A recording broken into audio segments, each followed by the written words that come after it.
Hello friends, आज आपण बनवणार आहोत मटन बिर्याणी। त्यासाठी आपल्याला बासमती राईस 2 ते 3 पाण्यामधून वॉश करून अर्धा तास भिजत करून ठेवायचा आहे। त्यानंतर एका पातेल्यामध्ये पाणी घ्यायचं आहे, त्याच्यामध्ये तेल, खडे मसाले, मीठ टाकून पाण्याला एक चांगली उकळ येऊ द्यायची आहे। त्यानंतर वॉश केलेला राईस त्याच्यामध्ये ॲड करायचा आहे। राईस आपल्याला 80 ते 90% बॉईल करून घ्यायचा आहे आणि साईडला काढायचा आहे। त्यानंतर आपल्याला गार्निशिंगसाठी फ्राईड ओनियन तयार करायचे आहे।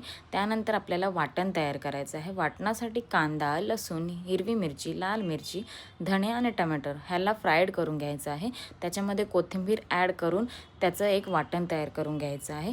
त्यानंतर आपल्याला मटण थोडं बॉईल करून घ्यायचं आहे। त्यासाठी मटण वॉश करायचं आहे। एका भांड्यामध्ये घी, कांदा आणि जिंजर गार्लिक पेस्ट, हळद ॲड करून त्याच्यामध्ये वॉश केलेलं मटण ॲड करायचं आहे। त्यानंतर त्याच्यामध्ये मीठ टाकायचं आहे आणि थोडं पाणी टाकायचं आहे आणि कुकरला 2 शिट्टी देऊन शिजवून घ्यायचं आहे मटण थोडं। त्यानंतर आपल्याला मटण बिर्याणीची तयारी करायची आहे। एका भांड्यामध्ये घी, ऑइल आणि आपण जे वाटण केलं होतं ते वाटण ॲड करायचं आहे। वाटण शिजवायचं आहे। त्यानंतर आपल्याला त्याच्यामध्ये लाल तिखट, मटण बिर्याणी मसाला, हळद पावडर आणि गरम मसाला टाकायचा आहे। ह्याला चांगलं शिजवून घ्यायचं आहे। त्यानंतर आपण बॉईल केलेलं जे मटण होतं ते ॲड करायचं आहे। मटणाचं पाणीसुद्धा ह्याच्यामध्ये ॲड करायचं आहे। त्यानंतर त्याच्यामध्ये मीठ टाकायचं आहे। मीठ टाकून नंतर त्याच्यामध्ये आपल्याला बिर्याणीला थर करायचा आहे।